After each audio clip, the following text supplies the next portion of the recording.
အားလုံးမင်္ဂလာပါ Easy Mobile Lightroom Tutorial ကနေပြီးတော့ပြန်လည်ကြိုဆိုလိုက်ပါတယ်ကျွန်တော်ဒီနေ့ဗီဒီယိုမှာပုံမှန်ပြထားတဲ့အတိုင်းပဲဒီလိုမျိုးစိမ့်ဆိုးရှိတဲ့နေရာမျိုးတွေမှာဓာတ်ပုံရိုက်တဲ့အခါကျလို့ရှိရင်အသုံးဝင်မဲ့ light green color ပေါ့နော်အဲ့ဒီ themes ကိုကျွန်တော်က tutorial အနေနဲ့ sharing လုပ်ပေးမှာဖြစ်ပါတယ်ဆိုတော့ကျွန်တော် Lightroom ကိုဖွင့်လိုက်ရအောင်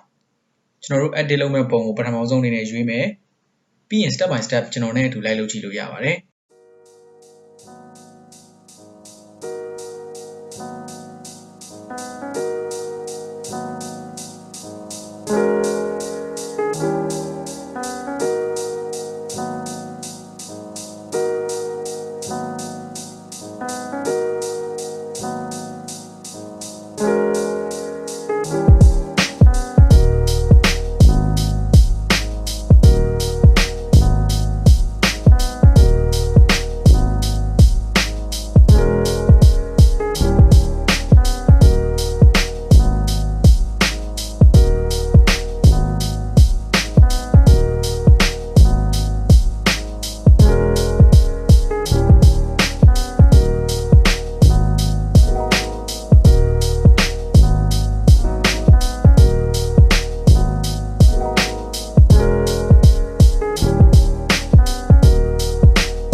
အခုဆိုလို့ရှိရင်ကျွန်တော်တို့ဓာတ်ပုံပြင်လို့ပြီးပါပြီ